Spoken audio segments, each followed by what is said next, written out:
మంత్రి హరీష్ రావుకి మతి భ్రమించిందని AICC secretary Sampath అన్నారు. రుణమాఫీకి కాంగ్రెస్ పార్టీ కట్టుబడి ఉందని ఆయన చెప్పారు. 100 రోజుల పాలనకు రెఫరెండంగా ఎన్నికలకు వెళ్తున్నామని చెప్పే దమ్మున్న నేత రేవంత్ రెడ్డి అని సంపత్ అన్నారు. పార్లమెంట్ ఎన్నికల్లో కాంగ్రెస్ రాష్ట్రంలో, కేంద్రంలో గెలుపు ఖాయమని ఆయన ధీమా వ్యక్తం చేశారు. రాష్ట్ర ప్రజలను ఆదుకోవడానికి, ఈ రాష్ట్ర ప్రజలకు అన్ని అంగులను సమకూర్చడానికి ఏర్పడ్డ ప్రభుత్వం ఇది. 5 నెలలు కూడా కాలే కనుక బరాబర్ అన్నీ అవుతాయి, ఏది కూడా ఆగదు.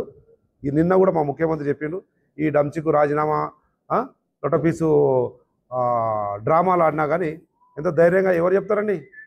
100 రోజుల పనిని చూసి అదే రెఫరెండంగా ఓటేయండి నాకు అని చెప్పే దమ్మున్న, ధైర్యం ఉన్న మునగాడు, మొగోడు మన ముఖ్యమంత్రి రేవంత్ రెడ్డి. రాష్ట్రంలో ఎవరైనా ఎప్పుడైనా 100 రోజుల పరిపాలనతోటి రెఫరెండం పోయిరండి? That is Revanth Reddy, that is Congress party in Telangana.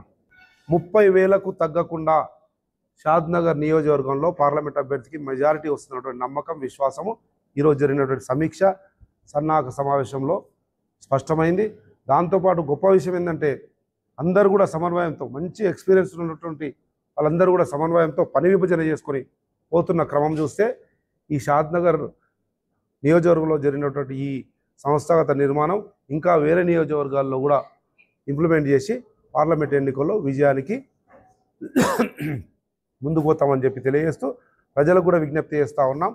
ఈ క్షణికావేశంలో, సెంటిమెంటుతో, ఇంకేదో భావోద్వేగపూరిత ప్రసంగాలతో, భావోద్వేగపూరిత ఆలోచనలతో నిర్ణయం తీసుకోకుండా పిల్లల భవిష్యత్తు కొరకు, ఈ ప్రాంత ప్రజల సంక్షేమం కొరకు, ఈ ప్రాంత అభివృద్ధి కొరకు ఆలోచన చేసి అధికారంలో ఉండి అన్ని కార్యక్రమాలతో ముందుకు పోతున్నటువంటి కాంగ్రెస్ పార్టీని ఆశీర్వదించవలసిందిగా విజ్ఞప్తి.